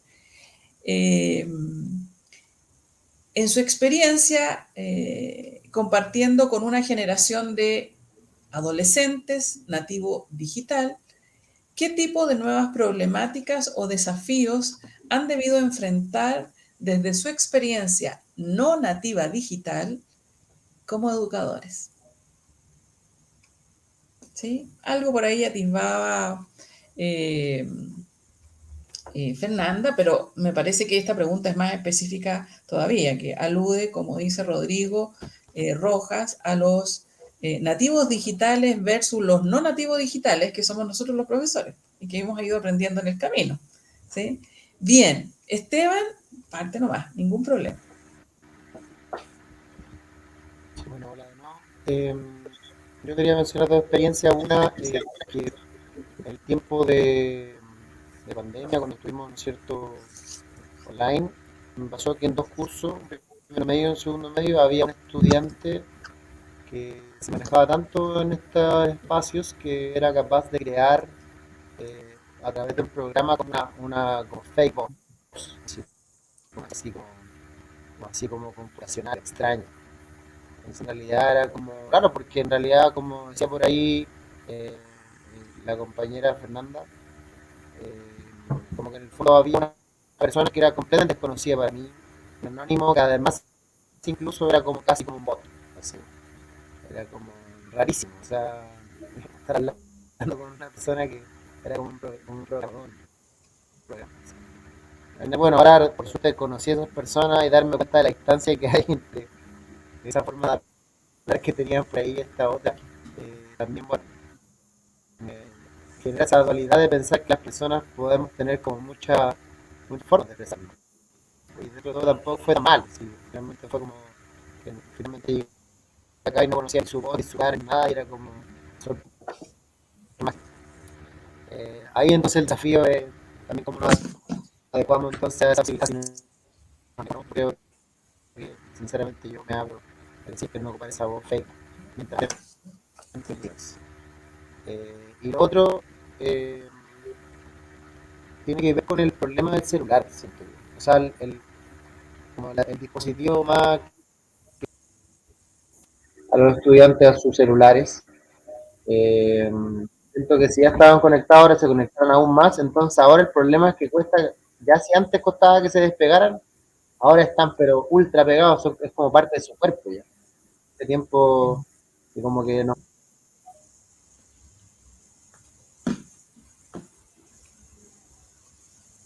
La gran conexión que tienen los estudiantes hoy día, finalmente nosotros no nos podemos negar, creo yo, a esa conexión. Entonces, lo importante es de cierta manera para que por último resignar, porque para ellos no es una herramienta de investigación, sino más bien una herramienta de intervención. Yo creo que como nosotros como educadores podemos ahí como resignificar ese objeto.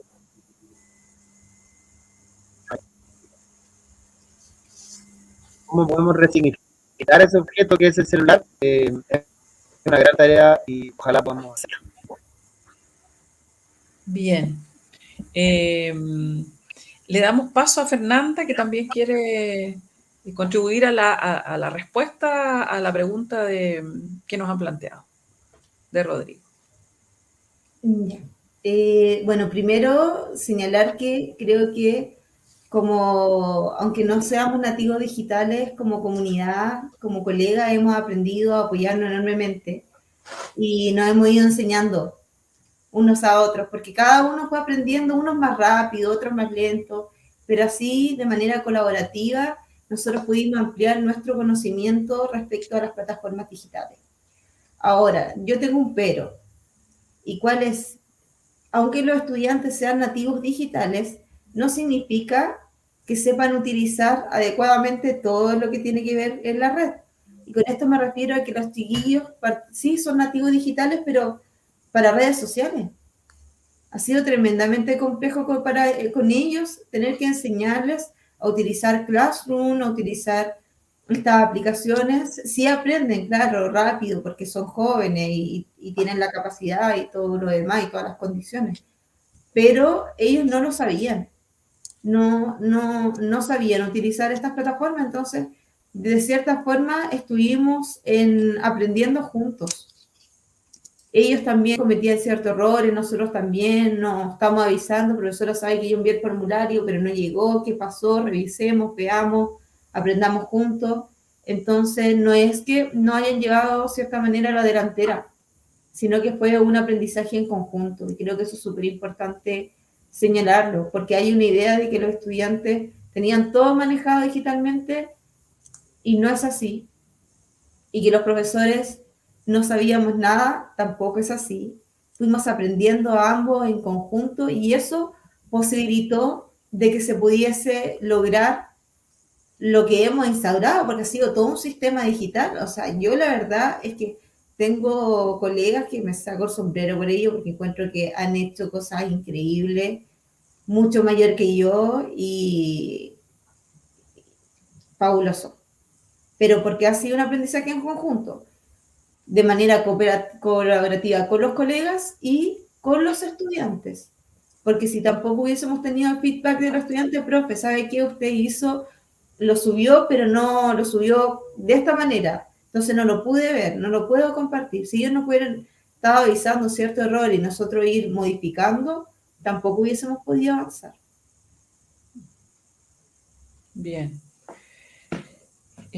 Gracias, Fernanda. Joana, ¿tú querías también contribuir? Sí, mira, frente a la misma pregunta, a mí se me viene inmediatamente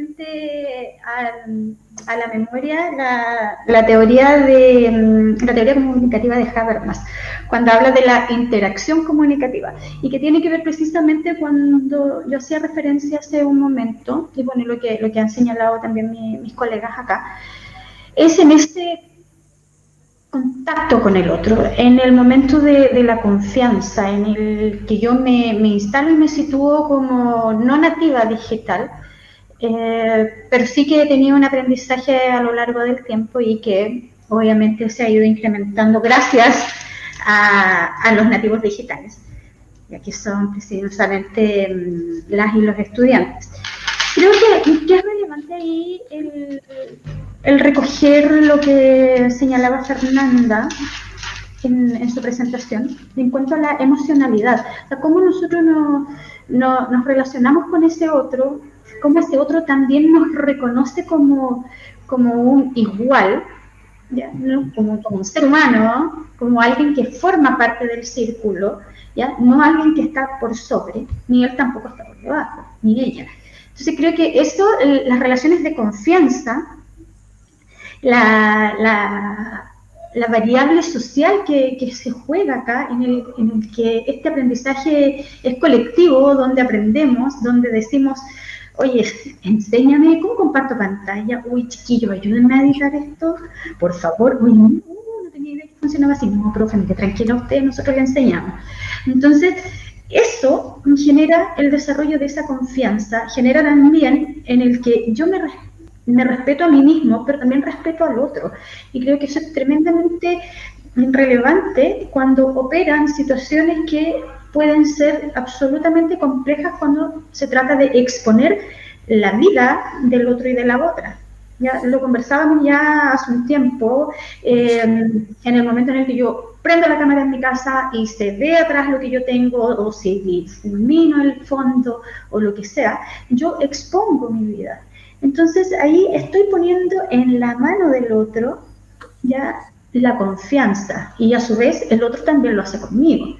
Y creo que eso es importante precisamente cuando nos enfrentamos a estos nativos digitales, que en el fondo están siendo aquellos que nos están educando, pero que también nosotros estamos aprendiendo. O sea, de hecho, hay detalles que uno descubre solamente echando a perder, pero que tienen que ver con algo que puede compartir con el otro.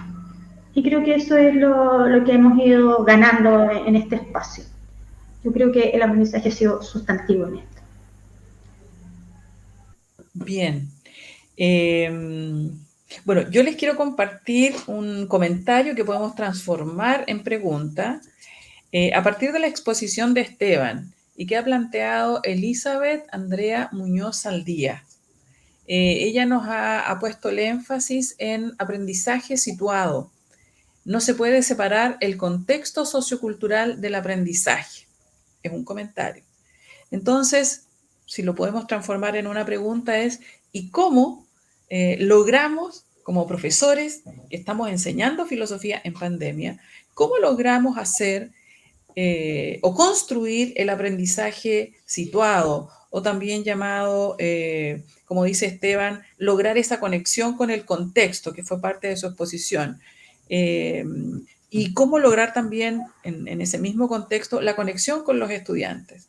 Porque convengamos en que este aprendizaje situado es conectar con el contexto, por supuesto, y a partir de ese contexto con los estudiantes. O si ustedes prefieren el camino diferente, conectar con los estudiantes y a partir de ellos con el contexto. El punto es, y esta es la pregunta que les quiero formular, ¿cómo ustedes han podido conectar con el contexto de los estudiantes para enseñarles filosofía? Desde las realidades tan diversas que tenemos, Recoleta, Maipú, Las Condes, pudiera ser que hay una base que sea compartida, ¿no? Entonces, ¿cómo ustedes han logrado conectar con el contexto, hacer de la enseñanza que sea situada para lograr los aprendizajes de nuestros y nuestras estudiantes? ¿Cómo lo han hecho? ¿Qué dificultades han tenido? Ahí en breve. Quien quiera iniciar. Joana, vamos. Mira, ¿cómo conectar o cómo motivar para el aprendizaje de la filosofía? Yo creo que tiene que ver principalmente en esta cercanía. Yo lo mencionaba y a lo mejor voy a ser un poco reiterativa en el concepto, pero en el romper siempre con este mito del maestro y del aprendiz en forma permanente, donde la autoridad es unidireccional. Yo creo que eso es clave.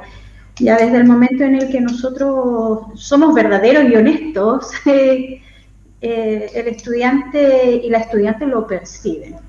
Ya creo que eso es la clave para poder tener el puntapié inicial. Conectar primero desde la emocionalidad, que es un concepto clave que mencionó Fernanda.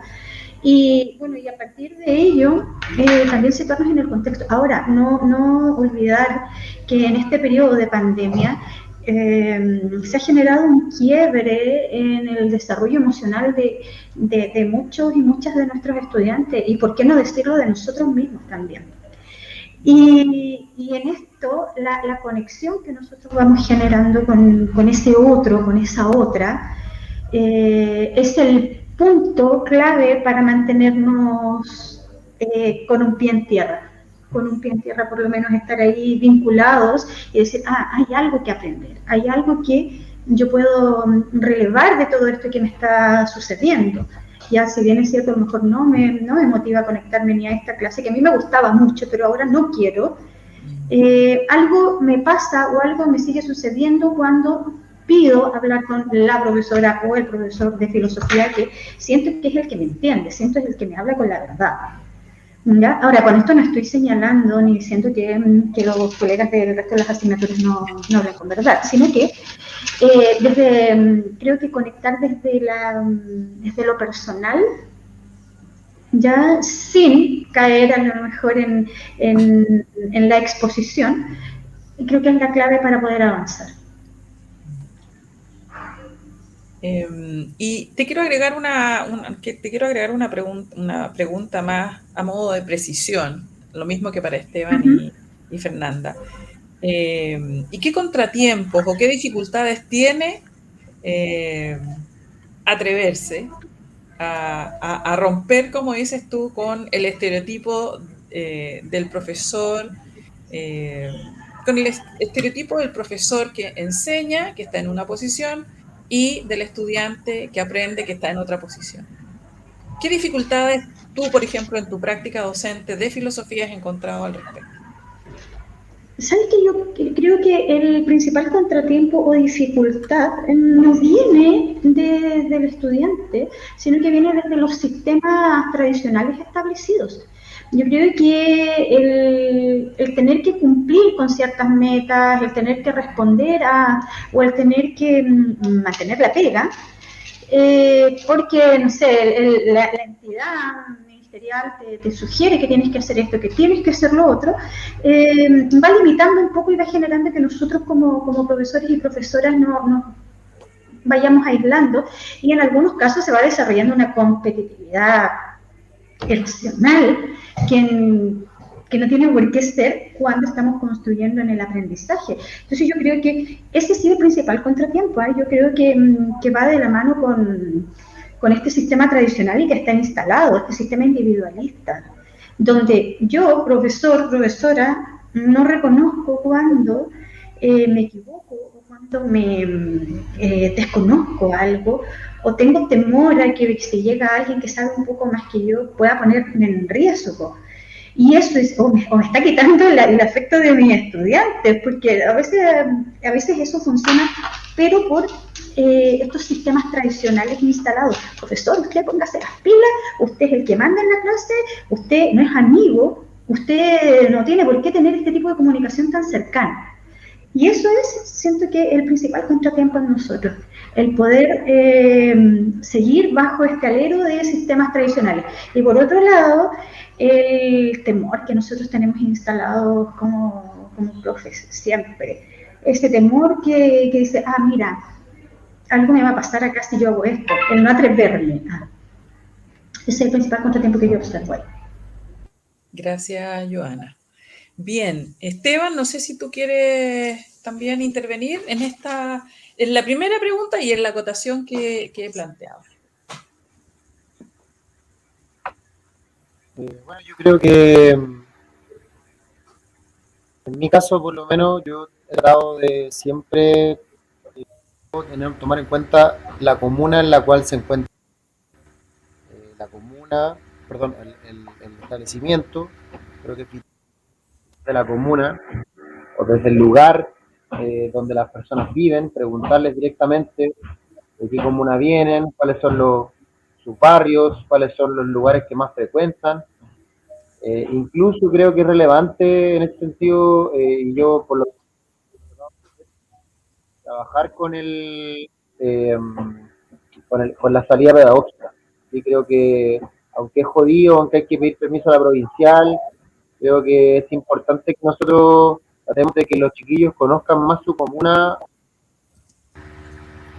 Y nuestra asignatura, como creo que tiene que ver con la ciudad y problematizar el modo en que se construye ciudad, sin duda que tiene que abrirse a conectar los barrios con los territorios, con el terreno donde nos encontramos. Entonces, en mi caso he estado en Recoleta y siempre he tratado de apoyar las salidas como a los puntos como neurálgicos de la comuna y desde ahí tratar de enseñar, pensando en la ciudad como un espacio educativo, ¿no es cierto? Como que creo que se conectan esas dos ideas. El hecho de el aprendizaje desde el contexto con el hecho de que hacer que la ciudad sea un espacio educativo. Entonces, llevar a los estudiantes y desde ahí tratar, desde al modo peripático, como aprender conversando en movimiento en lugares que sean significativos para ellos, como puede ser en mi caso el Cerro San Cristóbal o yo estoy cerca ahora del Parque Santa Mónica, entonces tratar de también ocupar esos espacios para hacer clases y en particular con otros colegas que puedan hacer, ¿no es cierto?, trabajo trans o interdisciplina. Creo también importante el que al inicio de las unidades podamos conversar con los estudiantes qué es lo que saben, qué es lo que esperan, qué es lo que les gustaría trabajar, y en base a esas preguntas o comentarios iniciales tratar de adecuar nuestra planificación. Es difícil, requiere un poco más de trabajo, pero ojalá no perdamos esa posibilidad de las primeras clases que son para mí siempre clases de preconceptos, clases de primeras preguntas o acercamientos. Y como tercer elemento, eh, creo fundamental como el que en el fondo, si es que nos damos cuenta de que una unidad o una pregunta en particular no tiene mucha cabida en un espacio educativo o no tiene mucha resonancia, si bien uno tiene como este rollo quizás como político de tirarlo, de ponerlo en el centro, quizás lamentablemente darle menos preponderancia porque quizás preguntas o ideas que más les resuenan en la y quizás ir por allá. Me ha pasado a mí mucho con el tema del género. Y yo la verdad es que lo uso como unidad en tercero medio, eh, pero he sentido que acá, por ejemplo, en colegios de contexto vulnerable, lamentablemente como que no tiene tanta resonancia. Como que siento yo que hay mucho machismo de los padres y también de los chiquillos todavía. Eh, lamentablemente como que no hay una reflexión muy profunda. Ahora, claro, lo hago, no le doy quizás como todo el tiempo que debería, quizás pensando en la importancia y de como pregunta y tema fundamental de esta época.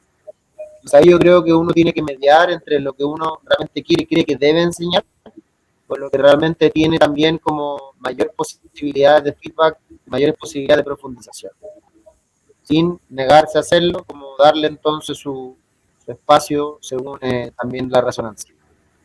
Eso. ¿Y algunas dificultades o inconvenientes que tú quisieras precisar para eh, hacer posible la contextualización de la enseñanza para los aprendizajes? Yo creo que producto como el tiempo actual globalizado, de una cultura globalizada, a veces pasa mucho que los chiquillos no están conectados mucho con su barrio, no están conectados mucho con su vecino, no están conectados con su comuna, como que viven en su computador en otros lugares. Entonces, eso requiere situarnos entonces en muchos mundos, así como multilateralismo, que a veces como que ya eh, hace que se difumine un poco esta posibilidad como de acercarse al contexto mismo de los estudiantes. Pero ahí también el trabajo es la actividad como más difícil, pero acercarnos entonces a la vida singular de cada estudiante, y eso es un trabajo mucho más paulatino, y yo creo que sí o sí depende de un trabajo procesual. O sea, no podemos esperar, ¿no es cierto?, que haya una educación situada y en contexto, si nosotros no hemos hecho un trabajo etnográfico, un trabajo, ¿no es cierto?, de indagación, ¿no es cierto?, del dónde estamos educando, y eso lo vamos a ir conociendo por capas, por fases, y entonces hay que, ¿no es cierto?, no ser ingenuo, pensar que lo vamos a lograr de inmediato, sino probablemente en una transición de 2 a 3 a 4 años, donde recién ya vamos a sentirnos que estamos empoderados del lugar donde estamos, entender sus historias mínimas, sus discursos, y desde ahí construyendo de a poquito. Y como creo que hay un tema del proceso, que hoy día, ¿no es cierto?, está por suerte como potenciado en el nuevo, ¿no es cierto?, decreto de evaluación, el 67, de educar desde procesos y, ¿no es cierto?, eh, potenciarlos. Entonces ahí eso, visualizar una planificación que aborde ese asunto, de cómo a nivel de procesos vamos logrando cada vez más lo que vamos a enseñar. Muy bien. Gracias, Esteban. Por cierto, tú retratas, en lo que tú planteas hay mucho de ti, pero también hay mucho de la comuna en la que tú trabajas. Probablemente algún matiz pudiera existir si la comuna de la que estamos conversando fuese distinta. Y no solo de la comuna, además, dónde está situado el liceo, cuáles son sus límites territoriales, ¿no es verdad? Tu propia formación, tu sentido de ser profesor de filosofía y de hacer filosofía en ciertos lugares, en ciertos contextos, que también impacta el trabajo de plantear una enseñanza situada para un aprendizaje situado, ¿sí?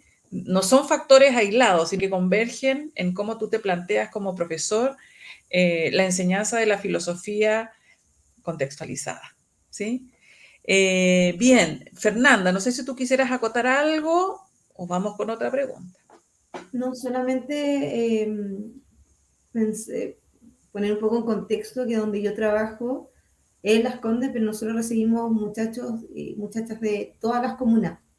Bien. Entonces, es muy complejo situarlo a una comuna en particular porque es mucha la diversidad y nuestros estudiantes de Las Condes son muy poquitos.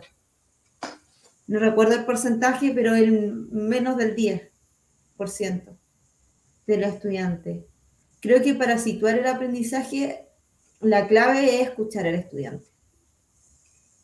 Escuchar al estudiante y a través de los relatos que nos transmiten, conocer su visión de mundo, conocer aquello que le da aquello que le da importancia, aquello que releva, aquello que le duele también.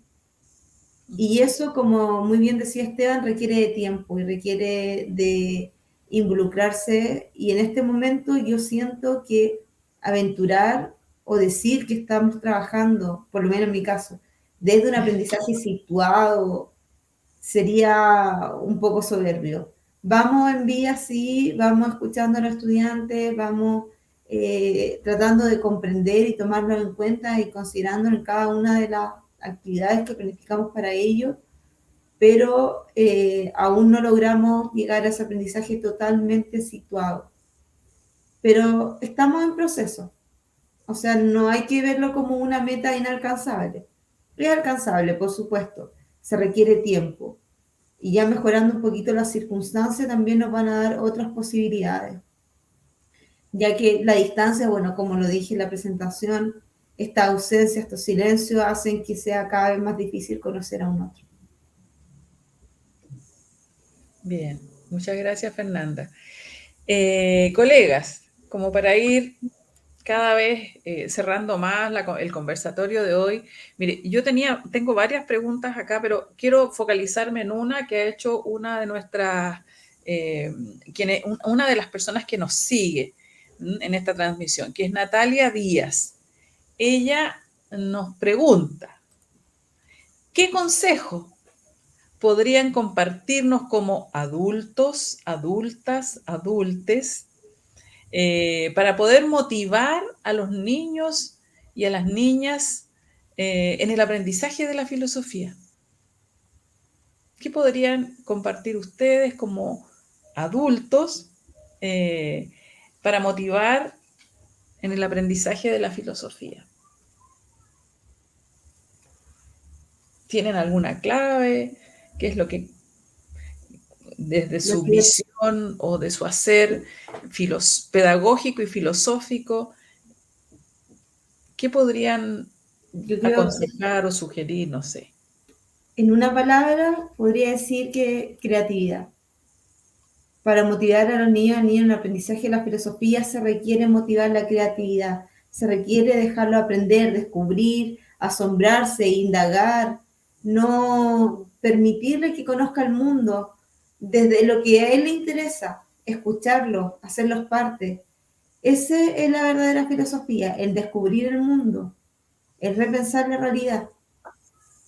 Así que yo, como consejo, como muy simple, diría fomentar la creatividad en toda su esfera, en todo lo que el deseo de saber del niño o niña se sitúe, estar ahí, apoyar eso, contribuir a desarrollar esa área que sea lo que a él o a ella le sorprende.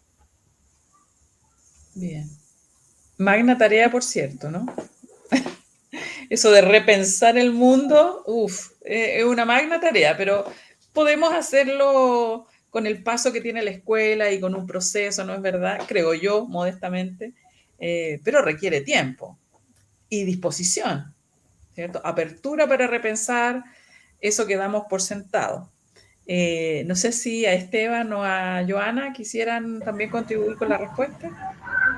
Sí, yo. Yo creo que el entusiasmo, me sumo al concepto de creatividad, pero también la convicción. También el saber que lo que tú estás ahí compartiendo está a la mano, está ahí. El generar ideas, el proponer, el decir, oye, lo que tú me estás señalando es parte de lo que es el mundo, de tu mundo, de mi mundo. Vivamos esto. Yo creo que eso, principalmente la convicción, la motivación, el creerte el cuento todo el rato, siempre, creerte el cuento, el saber que eres parte de la vida de ellos y ellas, o también que ellos forman parte de este contexto en el que tú te desarrollas. Y ya lo mencioné antes, el ser honesto, honesta, transparente frente a la educación, frente a la realidad. Y también reconocer que juntos podemos cambiar el mundo. Y creo que esa es la clave para poder entusiasmar, motivar. Motivar desde la convicción, ¿no? Claro, eso supone que hay que tener convicciones, porque si no, no hay por convicciones. Supuesto. Obvio. Ya, muy bien. Gracias, Joana. Esteban, ¿o pasas? No, yo creo que fundamentalmente, así como un consejo, yo creo que es muy importante primero que todo como que tratar de conectar la filosofía con el mundo actual, como que demostrar que esos textos están de otro modo todavía conectados con el mundo actual. Tiene sentido utilizarlos, tiene sentido revisar esas ideas, porque finalmente las ideas del mundo actual están de otro modo todavía conectadas con esas ideas. Como en el fondo estar constantemente explicando el sentido, creo yo, de lo que estamos haciendo. Para eso bien, como dicen las chiquillas, como que creo que sin duda que hay que ocupar como todos los recursos que tengamos a la mano. Yo creo que, o sea, como que todo lo que uno haga, ponerlo en la clase. Como no ser como tacaño con sus experiencias de vida, porque creo que realmente por ahí siempre me acuerdo de una profe de didáctica que me dijo que finalmente mientras más parecida tu clase sea a la vida, probablemente mucho más va a potenciar o generar posibilidades de aprendizaje. Entonces, la vida tiene dulces y agraces, ¿no es cierto? La vida a veces es triste, a veces es feliz o alegre. Entonces, incluso más allá de las dualidades, también es bien ambigua y, ¿no es cierto?, bien incomprensible. Entonces, creo que es importante que la clase logre como dar cuenta de eso y no todo el rato ser ultra abstracta, de repente puede ser más lúdica, de repente puede ser muy accionante, de repente puede ser, ¿cómo decirlo?, menos densa, de repente puede ser muy intensa, y ahí yo creo que es importante ir canalizando eso también, como al momento de hacer la clase es difícil, como ir viendo efectivamente el estado de ánimo de los otros, qué es lo que estoy generando, ver sus caras, en este caso ahora que podemos volver a estar presentes y ver las caras y las reacciones. Eh, Creo que también siento que hay que potenciar como la reflexividad también desde la habilidad que tienen o la habilidad que ya tienen los estudiantes, como que ahí también en la clase contextualizada, ¿no es cierto? Como tratar de potenciar que si incluso hoy día alguien no sabe escribir muy bien y bueno para dibujar, por último, entonces que me conteste dibujando. Así. Y si después lo voy a exponer realmente, bien.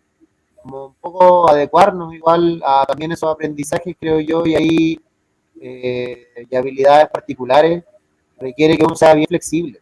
Así como que creo que al mismo tiempo que podemos ser serios, podemos ser alegres y podemos ser también flexibles para poder integrar a esa diversidad, ¿no es cierto?, que hoy día existe de estudiantados, que no sé por qué, pero a mí me pasa mucho que los estudiantes más a veces más callados, más tranquilos, más diríamos antiguamente, justo se acercan a uno como profe de filosofía.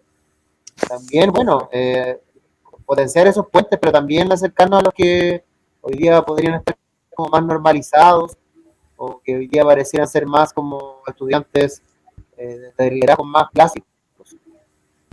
Entonces creo que uno tiene que estar bien abierto a escuchar, así como, creo eso también, que los profes de filosofía también tenemos que callarnos un poco, porque son muy buenos para hablar.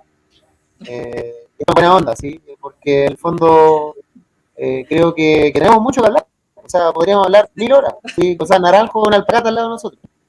Pero el punto es que tenemos que callarnos, tenemos que escuchar, y creo que el cultivar la paila, cultivar como cualquier detalle que alguien pueda decir, es también puede ayudar a motivar, también decir que no hay error también. Como que me pasa mucho, siento que los estudiantes tienen mucha vergüenza para hablar. Nuestra clase depende del habla, ¿no es cierto? Mucho. Entonces, si los estudiantes no hablan, entonces están un poco jodidos, pero no, porque efectivamente tenemos que buscarle la vuelta a eso. Y también tratar de adecuarnos a esos silencios que menciono por ahí, no sé cuál de las dos chiquillas, que ya existen a veces, que pueden ser silencios constructivos, desde el margen de que quizás puedan escribir esas personas, que puedan dibujar. Entonces eso, creo que el consejo es, yo creo que el máximo consejo es tener mucha paciencia también, porque lamentablemente es como que la pega docente es pega y es dura, pero al mismo tiempo también es muy viva.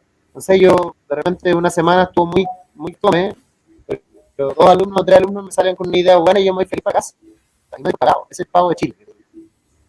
Como que 1 o 2 estudiantes de repente se les prenda la polleta y le digan a uno algo inesperado.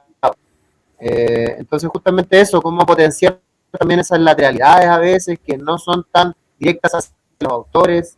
Los autores son meros como mediadores, pero en realidad lo más importante es esa luz que a veces se prende, o esa oscuridad que incluso a veces aparece, pero que puede ser constructiva.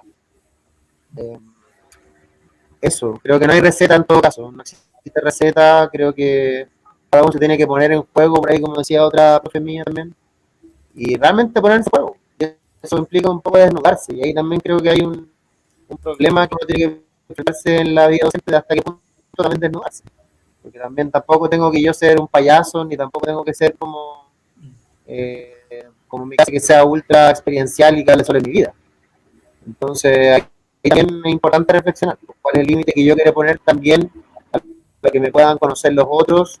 Y como decíamos antes, todo es un proceso, entonces probablemente con el tiempo ya sí me van a conocer más y van a rescatar mi clase también por a veces nimiedades, ¿sí? Cosas que uno no le da o no le otorga mucha importancia. Pero que los estudiantes sí le están poniendo importancia y también pueden generar aprendizaje filosófico.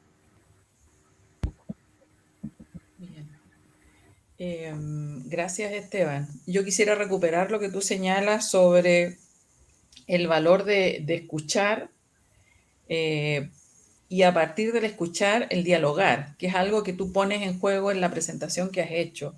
Cómo en pandemia ha sido un desafío enfrentar o avanzar o poner en juego, como dicen los franceses también, eh, poner en juego el diálogo a partir de una escucha que sea efectivamente significativa, ¿sí? Como los profesores aprendemos especialmente los de filosofía, como dices tú, que somos siempre muy buenos para conversar y para dialogar, cómo nos ponemos en pausa para escuchar a otro. Ya, yo te lo decía la otra vez, o sea, imposible para reunirnos los profesores de filosofía media hora, así en breve y acotar en media hora, casi imposible. Entonces, lo que es media hora siempre se transforma en más, bueno, porque somos efectivamente muy buenos para dialogar, pero en una sala de clase también tenemos que reaprender cómo estamos en relación con otro. Y eso significa también generar más espacio para el escucha y para el diálogo. ¿Mm? Bien, yo les quiero agradecer a los tres, a Esteban, que nos acompaña desde Recoleta, a Joana, que nos acompaña desde Maipú, a Fernanda, que nos acompaña de Las Condes. Cada uno en sus espacios educativos ha contribuido a dar potencia y fuerza a este conversatorio.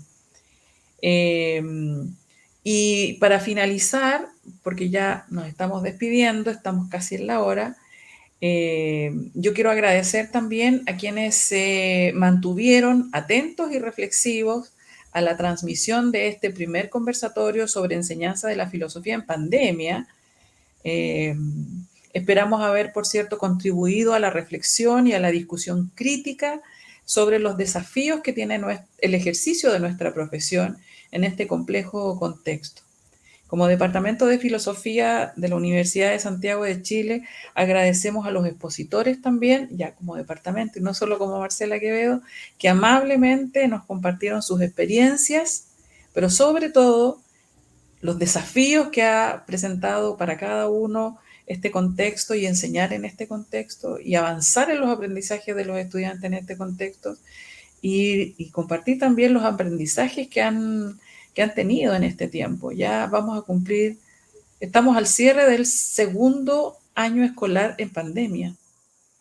Hemos estado 2 años, como estamos nosotros ahora, desde la virtualidad, con más o menos buenas conexiones, tratando de enseñar lo mejor posible y hacer que nuestros estudiantes aprendan. También les quiero contar que este conversatorio estará disponible en el fanpage del Filosofía USACH para que puedan verlo y compartirlo con sus amistades, con sus estudiantes, que sea también objeto de análisis, de reflexión. Por lo menos para nuestra pedagogía sí va a ser en el área de prácticas, porque es muy contundente lo que hemos hecho hoy día. Un saludo cordial para cada uno. Esperamos verlos y verlas nuevamente en otras actividades que tenemos como Departamento de Filosofía y específicamente como Pedagogía en Filosofía. De inmediato les avanzo que espero nos veamos el próximo 16 de diciembre. Para todos los que están interesados, cultivan y realizan filosofía con niños, vamos a tener una presentación de libro de un autor que es muy actual, que lo tuvimos el año pasado, Jordi Nomen, que ya tiene su tercer libro y la presentación en Chile, esa exclusiva, la va a tener el Departamento de Filosofía de nuestra universidad. ¿Sí? Yo estoy muy contenta como profesora que trabaja en el área porque vamos a contar con Jordi por segundo año consecutivo y qué mejor que presentando algo que está recién salió hace menos de un mes, ya su tercer libro de Filosofía con Niños, que está focalizado en la ética del cuidado. ¿Sí? Así que Joana, Esteban, Fernanda, están bienvenidos para esa jornada también. Y bueno, a todos los que nos escuchan también están muy, muy bienvenidos. Ya va a salir la publicidad pronto. Así que les agradezco enormemente su compañía, su trabajo, su buena disposición. Y hasta la próxima, que espero sea el 16 de diciembre. Muchas gracias. Muchas gracias. Ya. Nos vemos. Nos vemos.